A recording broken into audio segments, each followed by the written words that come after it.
So now we're moving to our last requirement, which is possibility of performance. Remember, for exam purposes, we're going to focus on only 5 of the requirements. Possibility is one of them, lawfulness is one of them, certainty is one of them, formalities as well as contractual capacity. So now we'll be looking at possibility of performance. What do I mean by possibility of performance? Remember, with certainty, you must know what needs to be done. This one, possibility, is it must actually be something that can be done. Can it be done? Let me give you a ridiculous example. I contract with you so that you can buy the moon from me. Is that something that is possible? No, it's not. I contract with you, for example, that I'm going to buy Benny McCarthy into the South African Bafana Bafana team. What's the possibility of that happening? He hasn't played in a while, he's been coaching for a while. So it must be possible and must be objectively possible. For this one, you need to determine whether the contract is objectively possible. If it is not objectively possible, then the contract is void from the get-go. So we're going to be looking at different aspects. We'll be looking at initial impossibility of performance, meaning the contract never came into existence because it was impossible from the beginning. The moon example that I've just given you, me buying the moon from you, it never came into existence. Let me give you a more practical example. You say to me, ma'am, I want to buy your pink laptop that is at home. And I say to you, sure, you can pay 500 Rand for it. I do not know, because we're on campus, that my laptop was stolen when somebody broke into my house 2 hours ago. That contract is impossible from the beginning, void ab initio. If we have performed just like any other case, then restitution must take place. Alright? So that's initial impossibility. Now the second one, supervening impossibility. This is where we look at act of gods and causa fortuitus. Here, contract is valid, so you say to me, ma'am, can I buy your laptop? The laptop is there. I say, sure, no problem, you can buy the laptop. Come to campus, and I'm like, no, what? I want to rent out that laptop to you. And you say, sure, ma'am, I can rent out. How much do I pay? I say, you can rent it out for 20 Rand a month. We agree. You start using the laptop. While you are typing away at home or watching this video at home, lightning strikes and completely destroys the laptop. The laptop is gone. When we entered into the contract, the laptop was available. After the contract is terminated because it becomes impossible, I can no longer lease the contract to you. If it's by an act of God, it's called a causa fortuitus.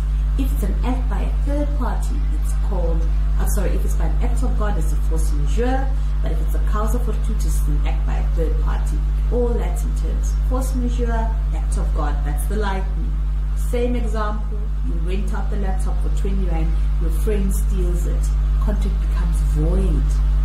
Again, because it's impossible to carry on with the contract. Now that there's a third party involved, contract becomes void because of your causa fortuitus. So, same principles apply.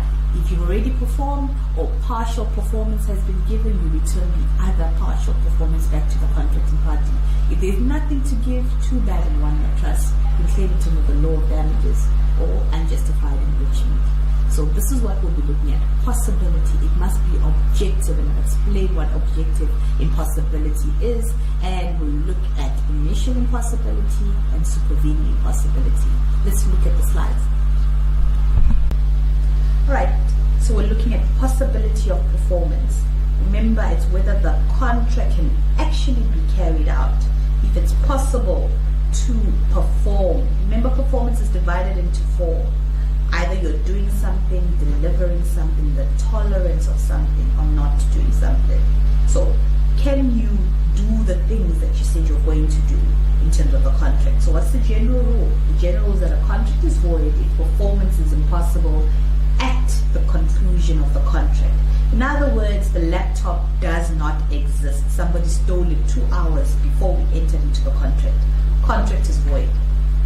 The contract will be void if performance is objectively impossible at the time of conclusion of the contract. For objective impossibility, it means nobody else can perform at that time. No somebody else, it's not because it is difficult or inconvenient to perform. That's subjective impossibility. If it's a case of subjective impossibility, then the contract remains valid. In other words, you still need to perform in terms of the contract. There's two types of impossibility, objective and subjective. Let me explain subjective. It only applies to one contracting party, but someone else can fulfill the performance. So for example, I want to buy a house, all right? The house is 2 million rand. I know I do not have 2 million rand.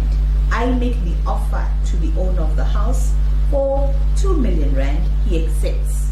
Now that we need to do the transfer of ownership, owner finds out that I do not have the 2 million rand. Contract is valid. The fact that you are a poor debtor in terms of paying the money is irrelevant. You are in breach of contract. Yes, it is impossible for you to pay because you cannot afford, but it's subjective. Somebody else can pay that 2 million rand, and since that's the case, contract remains valid. So it only applies to one contracting party, but someone else can fulfill that performance. It does not, an emphasis on this, it does not render the contract void. You need this for later when we're doing breach of contract. But one of the contracting parties will be in breach of contract. For example, a purchaser cannot afford to pay on time or can't afford the purchase price. Now this is the one, this is the